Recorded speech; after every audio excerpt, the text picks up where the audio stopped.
Todos esos grandes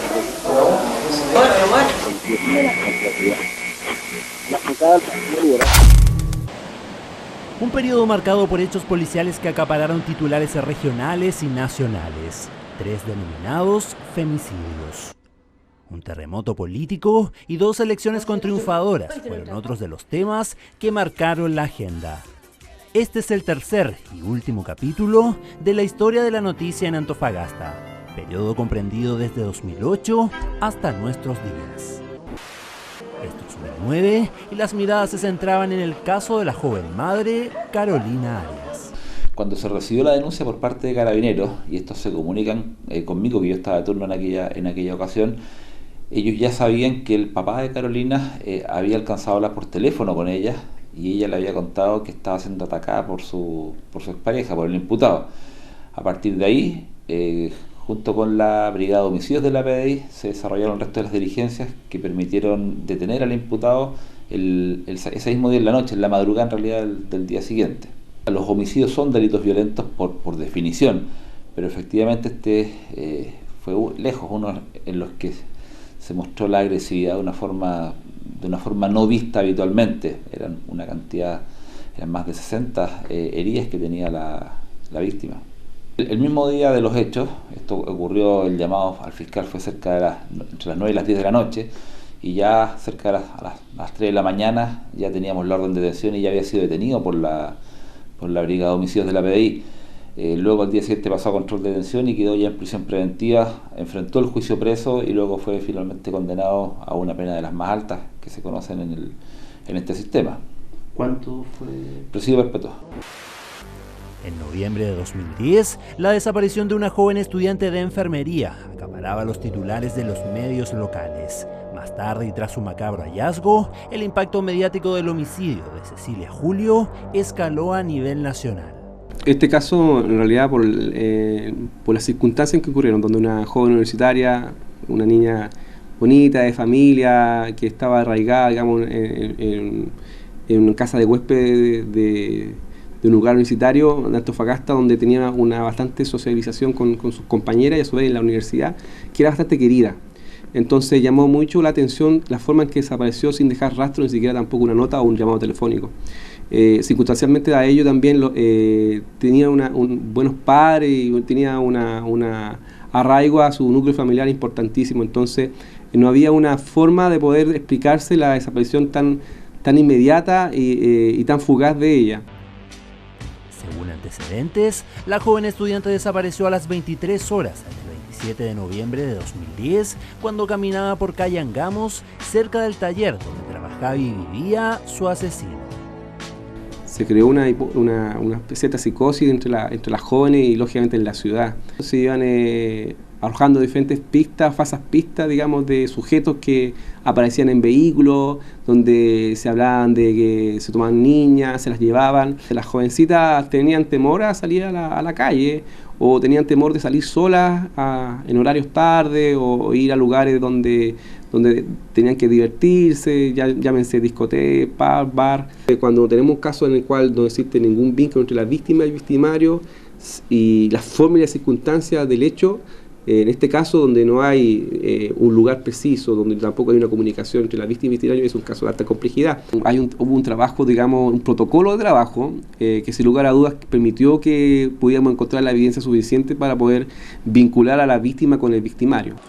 Pericias forenses aseguraron que el victimario trasladó el cuerpo de la joven desde una zona urbana hasta el desierto. Sin embargo, Carolina Arias y Cecilia Julio no serían los únicos femicidios ocurridos en la comuna. A fines de 2012 aparecía en un sector de Roqueríos el cuerpo de la estudiante Kimberly Tavilo. Según antecedentes, su asesino la abordó con engaños, trasladando a la joven en un vehículo, donde posteriormente habría utilizado el cordón del bolso del colegio de la víctima para estrangular a la menor. ¿Qué podía haberle hecho Kimberly con 16 años que él la haya asesinado con tal vehemencia? O sea, que no haya tenido una pizca de...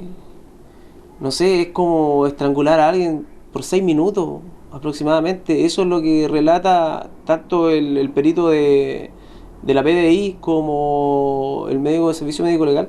Dicen eso, dicen de que para la muerte y el tipo de muerte tuvo que haber sido primero de espalda y segundo, para dejar el tipo de surco tiene que haberle estrangulado por 6 minutos hasta causarle la muerte. Entonces, saber qué tan malo te puede hacer una chica de 16 años para que tú actúes con tanta alevosía. En la arena política, dos mujeres tomaron el mando del sillón edilicio de Antofagasta. La primera entre 2009 y 2012 y la segunda corresponde a la actual alcaldesa.